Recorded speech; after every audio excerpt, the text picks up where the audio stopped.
అందరికీ నమస్కారం. Welcome to మనం టీవీ. నేను మీ పవన్ బెస్వాడ. మనతో పాటు స్టూడియోలో అందుబాటులో ఉన్నారు సీనియర్ జర్నలిస్ట్ డివి శ్రీనివాస్ గారు. సార్ నమస్తే. నమస్తే. జగన్మోహన్ రెడ్డి ఆయన విపరీత ప్రవర్తన కోర్టు ధిక్కారంగా పలు విమర్శలు వస్తున్నాయి. ఎందుకంటే ఆయన పైన ఉన్నటువంటి 20 కేసులలో కూడా ఇప్పటికే చాలా కేసులలో ఆయన బెయిల్పై బయట ఉన్న విషయం అందరికీ తెలిసిందే. అయితే కేసులకు సంబంధించిన విషయాలు కాకపోయినా కూడా బయట ఆయన ప్రవర్తిస్తున్న తీరు, ప్రజల్ని కావచ్చు లేదంటే వైసీపీ నేతలను రెచ్చగొడుతున్న తీరు కావచ్చు, నిన్ననే ఇటీవలే మనం చూసాం పోలీసులపై చేస్తున్న అనుచిత వ్యాఖ్యలు కావచ్చు, ఇవన్నీ కోర్టు ధిక్కరణ కిందకే వస్తాయి. తనను మళ్ళీ అరెస్ట్ చేసి జైల్లో ఉంచాలంటూ కొన్ని డిమాండ్లు వినిపిస్తూ ఉన్నాయి. దీనిపైన మీ విశ్లేషణ ఏంటి? అసలు జగన్ ప్రవర్తన తీరుపైన మీ విశ్లేషణ ఏంటి? మీరు ఇప్పుడు ఏదో మాల వేసుకున్నారు సార్, హనుమాన్ మాల. ఇట్లాగే జగన్మోహన్ రెడ్డి ఏదైనా మాల వేసుకోవాలి. కనీసం ఆ మాల వేసుకున్న కొన్ని రోజులైనా ఒక పవిత్రత, ఒక మంచి వాక్శుద్ధి, ఏం మాట్లాడాలి, ఏం చేయాలి, ఏం చేయకూడదు, ఇవేమీ లేకపోవడమే ఇవాళ జగన్మోహన్ రెడ్డి ఈ పెడధోరణికి కారణాల. మనకు కనపడుతోంది ఏంటంటే గత 3 నెలలుగా వరుస పెట్టి 5 చోట్ల పోలీసులను బెదిరిస్తూ మాట్లాడటం. అంటే ఈ ఎలర్జీ ఏంటి పోలీస్ అంటే? ఇప్పుడు నువ్వు ముఖ్యమంత్రిగా పనిచేశావు. జగన్మోహన్ రెడ్డి వాళ్ళ సాధారణ శాసనసభ్యుడు అయితే అది వేరే విషయం, పులివెందులకే పరిమితమైతే అది వేరే విషయం. అతను ఇప్పుడు ప్రతిపక్ష నాయకుడిగా మాట్లాడినా ఇంకో రకంగా ఉంటుంది. కానీ మాజీ ముఖ్యమంత్రి స్థాయిలో ఉండి పోలీసులను ఇలా మాట్లాడటమా? హుందాతనాన్ని మరిచి ఎలా మాట్లాడుతున్నాను అంటే ఇప్పుడు ఇదే పోలీసుతో నువ్వు సెల్యూట్ చేయించుకున్నావు. అప్పుడు నీ హయాంలో ఏ పోలీసు ఉందో అదే పోలీసు ఇప్పుడు ఉంది. ఉత్తరప్రదేశ్ పోలీస్ ఏం రాలా, తెలంగాణ పోలీస్ ఏం రాలా. ఈ పోలీస్కే నువ్వు గతంలో నాయకుడివి. అదే పోలీసును ఉద్దేశించి నువ్వు ఈరోజు చేస్తున్నటువంటి ఈ వాచాలతను ఎలా చూడాలి? ఇప్పుడు పులివెందుల డిఎస్పీని బెదిరించావు, మా వాళ్ళు చెప్పినట్టు చేయకపోతే వచ్చేది మా ప్రభుత్వమే అంటూ ఏళ్ళు చూపించి బెదిరించావు. అసలు సుబ్బారాయుడిని బెదిరించావు, తిరుపతి ఎస్పీని. సుబ్బారాయుడు అని పేరు పెట్టి నువ్వు హెచ్చరిస్తూ సప్త సముద్రాల అవతల ఉన్నా లాక్కొస్తానన్నావు, రిటైర్మెంట్ అయినా వదిలిపెట్టనన్నావు. డిఎస్పీని, ఎస్పీని, అసెంబ్లీ గేట్ దగ్గర ఆ మార్షల్స్ను ఉద్దేశించి, చీఫ్ మార్షల్ని ఉద్దేశించి మాట్లాడిన మాటలు. అతని పేరు సుధాకర్ రావు అయితే అతను మధుసూదన్ రావు అని హెచ్చరిస్తాడు. నిన్న రాఫ్తాడ్లో సబ్ ఇన్స్పెక్టర్ని ఉద్దేశించి సుధాకర్ యాదవ్ బట్టలోడు తీసి కొడతానంటే అసలు ఏం మాటలు అవి? ఇప్పుడు దానికి అతను ఇచ్చాడు కదా కౌంటర్, సుధాకర్ యాదవ్. ఏమని? జగన్ ఈ బట్టలు నువ్వు ఇచ్చింది కాదు, నువ్వు ఊడదీయటానికి ఇది అరటి తొక్క కాదు, ఇది కాకి చొక్కా అన్నాడు. కష్టపడి సంపాదించుకున్నాం, పరీక్షలు రాసాం, వేల మందితో పోటీ పడి పరీక్షల్లో నెగ్గి కష్టపడితే, పరుగు పందాలలో నెగ్గి వాళ్ళ ప్రతిభ చూపించి తెచ్చుకున్నది. ఎస్పీ అదే మాట అన్నారు. నీ ఎదురుగా ఉన్నది మహిళా ఎస్పీ, మహిళా డిఐజీ, వందలాది మహిళలు నీ బందోబస్తులో ఉన్నారు, కానిస్టేబుల్. ఆ పోలీస్ అసోసియేషన్ మహిళా ప్రతినిధి భవానీయే ఎవరు అన్నారు, 5,000 మంది మహిళలు పనిచేస్తున్నాం పోలీసుల్లో. అసలు బట్టలు ఉడదీస్తా అంటే మా మహిళా పోలీసుల మనోభావాలు ఎలా దెబ్బతిన్నాయని ఆమె.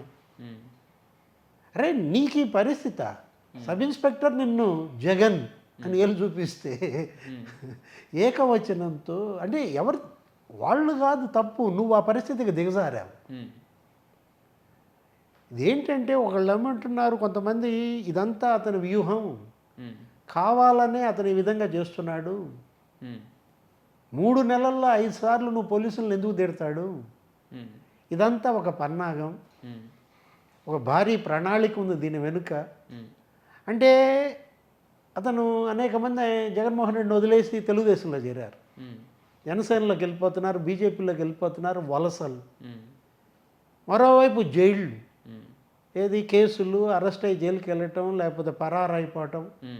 ఈ పరిస్థితుల్లో ఉన్న వాళ్ళని కాపాడుకోవటం కోసం వాళ్ళను కూడా కేసుల్లో ఇరికిచ్చే ప్రయత్నం ఇది. మిగతా నాయకుల్ని, కార్యకర్తల్ని తనని వదిలిపెట్టి పోకుండా కేసుల్లో కనుక ఇరికిస్తే తన చుట్టూ దడేళ్ళే కట్టుకుని ఉంటారు అన్న ఒక ప్లాన్ వేసాడు అంటున్నారు. ఇప్పుడు మీరు చెప్పింది ఒక కోణం సార్. ఇందాక మీరు అన్నట్టు పన్నాగం ఉంది దీని వెనకంటే పోలీసుల్ని ఒక సాక్షాత్తు ఒక పార్టీ అంటే ప్రతిపక్ష పార్టీలో ఉన్నటువంటి ఆ హోదా, సరే హోదా లేకపోయినా కూడా ప్రతిపక్ష పార్టీ ఖచ్చితంగా వైసీపీ అవుతుంది, ఎందుకంటే జనసేన కూటమిలో ఉంది కాబట్టి.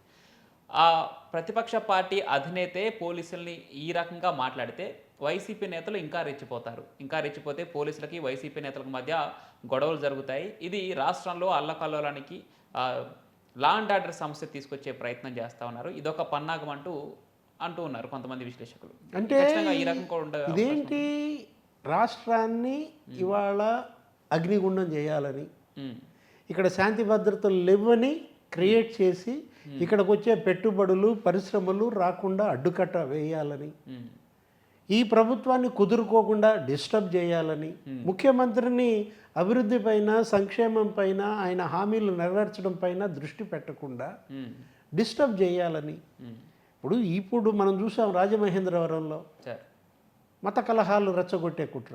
ఉమ్, అతనెవరో జాన్ బెన్నీ లింగం, ఉమ్, క్రిస్టియన్ సెల్ ఉపాధ్యక్షుడు అంటే వైఎస్ఆర్ కాంగ్రెస్ పార్టీ, పాస్టర్ ముసుగు. ఉమ్, అతను ఏమంటాడు, అక్కడ ఒక పక్క డెడ్ బాడీ ఉంది, ప్రవీణ్ డెడ్ బాడీ పక్కన పెట్టుకుని అతను బైబిల్ పక్కన పెడితే ఊసకోతే అంటాడు. ఉమ్, మేము మంచోళ్ళం కాదు, ఉమ్, మాకంటే మూర్ఖులు లేరు అంటాడు. ఉమ్, అంటే నువ్వు పాస్టర్ మాట్లాడుతున్నావు, నువ్వు అసలు ఈ ఒక Christian cell YSR Congress party ఉపాధ్యక్షుడు అన్నావు, నువ్వు భారతీ మేడంతో ఫోటోలు, జగన్తో ఫోటోలు, ఉమ్, అంటే ఊసకోతే అని అంటున్నాడంటే జాన్ బెన్నీ లింగంకి జగన్మోహన్ రెడ్డికి తేడా ఏంటి? ఉమ్, అతను ఎమ్మెల్యే కాదు, అతను మంత్రి కాదు, ముఖ్యమంత్రి కాదు. నువ్వు ఎమ్మెల్యే, నువ్వు ఎంపీగా చేసావు, ముఖ్యమంత్రిగా చేసావు. ఉమ్, ఆ కారుమూరి నాగేశ్వరరావు ఉమ్, అతను మాజీ మంత్రి. ఉమ్, అతను నిన్నేమని మాట్లాడతాడు, గుంటూరు వాళ్ళని అవతలాళ్ళని నరికేస్తారంట, గుంటూరు యువతలాళ్ళని ఇళ్లల్లో నుంచి లాక్కొచ్చి కొడతారంట. ఉమ్, గుంటూరు వాళ్ళని ఏం చేస్తా, ఉమ్, గుంటూరు అవతలాళ్ళని నరికేస్తావు, ఉమ్, గుంటూరు యువతలాళ్ళని ఇళ్లలో నుంచి లాక్కొచ్చి కొడతావు, మరి గుంటూరు వాళ్ళని రెండు కొడతావా?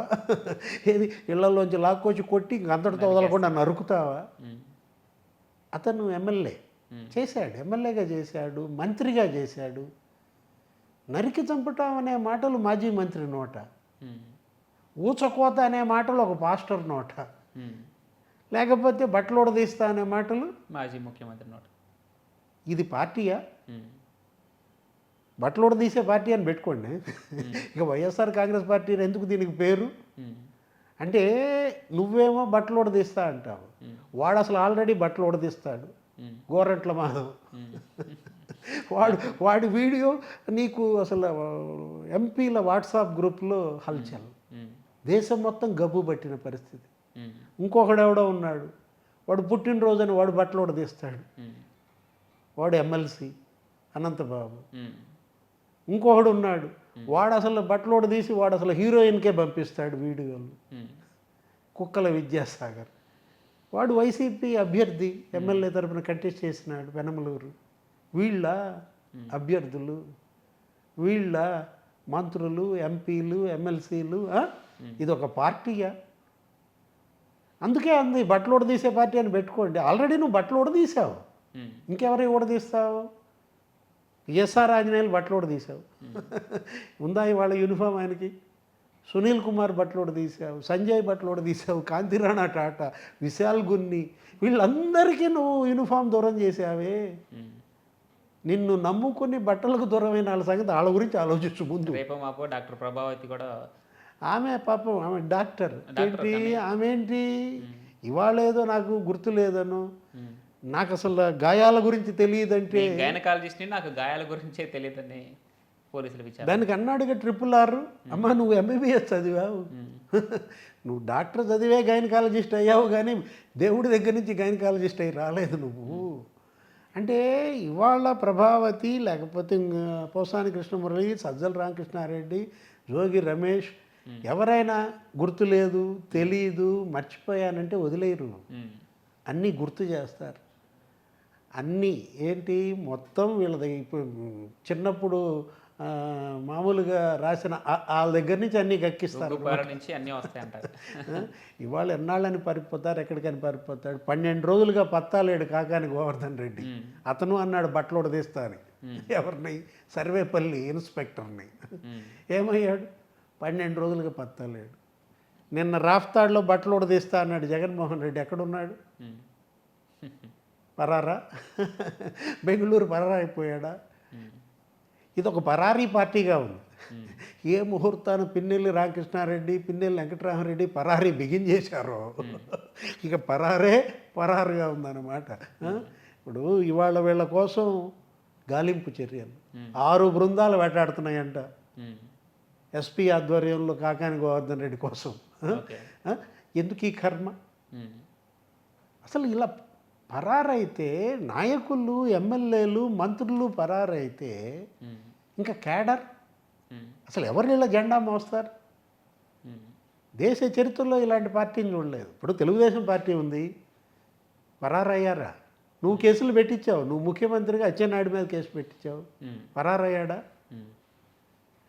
దేవినేని ఉమా మీద, పట్టాభి మీద, ధూళిపాల నరేంద్ర మీద, కొల్లు రవీంద్ర మీద, అసలు ముఖ్యమంత్రి చంద్రబాబు మీదే పెట్టించావు కదా. అవును. ఎవరన్నా పరారయ్యారా? ఎవరికన్నా లుకౌట్లు ఇవ్వాల్సిన పరిస్థితి వచ్చిందా? ఉమ్.